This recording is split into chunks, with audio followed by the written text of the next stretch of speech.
I was there. I wore a hood and I stood far away so that no one would notice me, but I had to be there. I'm sorry, I should go back to the beginning. My name is Claudia, but you probably know me as Pilate's wife.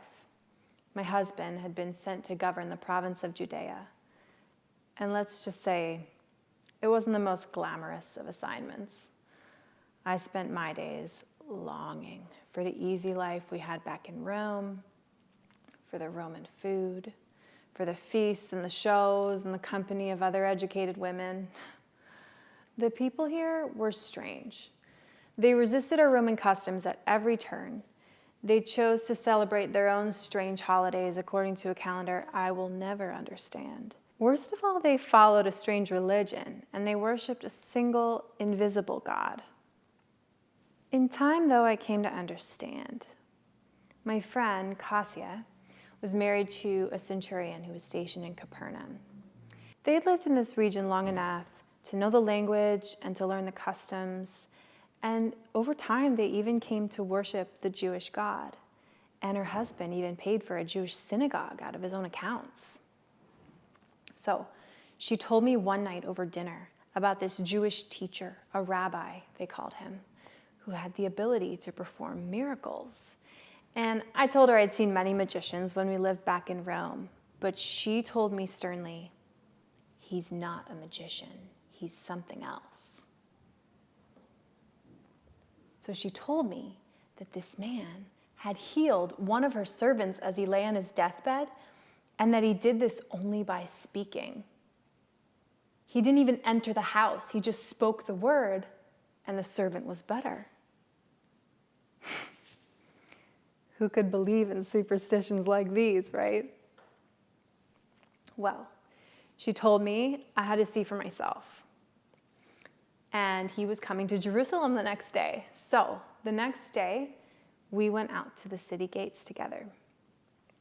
When we got there was this huge crowd of people, and they had cut palm branches, and they were waving them in the air, and they were all shouting, Hosanna, blessed is the King who comes in the name of the Lord. Glory in the highest heaven.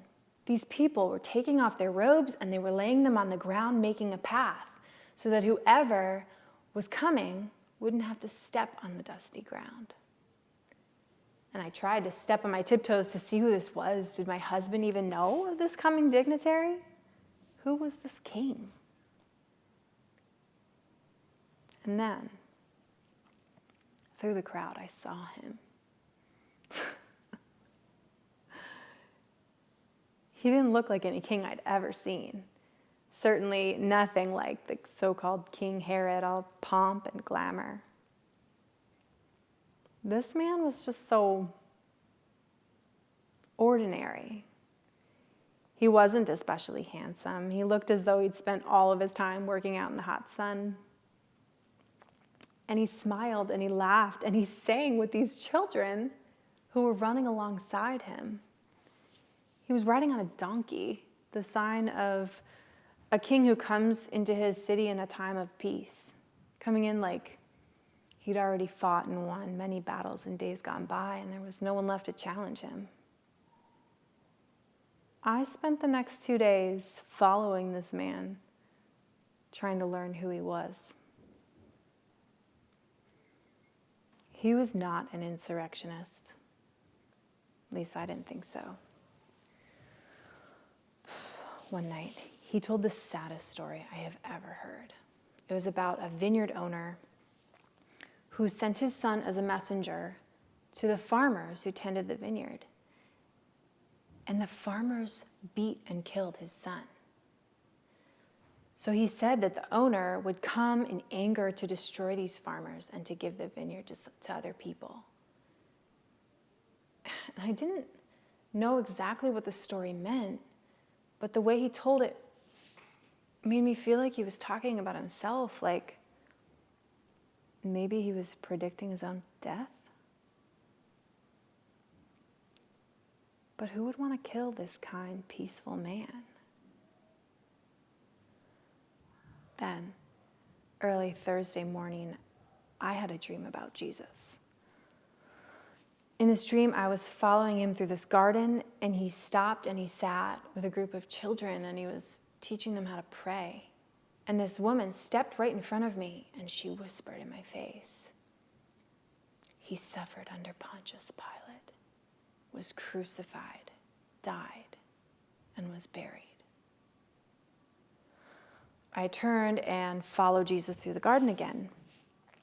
And there was this blacksmith's workshop at the edge of the garden, and he took this old Roman spear from a pile on the ground, and he heated it in the forge, and he began to hammer it on the anvil. And the glowing metal took shape, and it was a pruning hook. And then he started pruning this orange tree nearby, and then every once in a while he'd step back and admire his work. And then a strange man stepped in front of me and said, "He suffered under Pontius Pilate, was crucified, died, and was buried." I followed Jesus again, and he walked on through the garden where he found an old woman weeping. And I didn't know why she wept, but I could tell that Jesus knew. And he sat with her, and he wept with her, and he held her hand. And then I found myself with my face in my hands weeping, and I didn't even know why. And when I looked up, I saw this table covered with food and wine, and Jesus and the woman sat and ate, and all these people came, and they embraced this woman, each before being seated. And another man stepped in front of me, and he said it too. He suffered under Pontius Pilate, was crucified, died, and was buried. And I turned, and behind me was this great crowd of people from every part of the world, and they all said the same awful phrase in their own language. He suffered under Pontius Pilate, was crucified, died, and was buried. I woke up in a cold sweat. I knew what was happening. Jesus, this kind, innocent man, was on trial, and he would be sentenced to death. And I sent my servant to run and to tell my husband about my dream, to tell him to not convict an innocent man.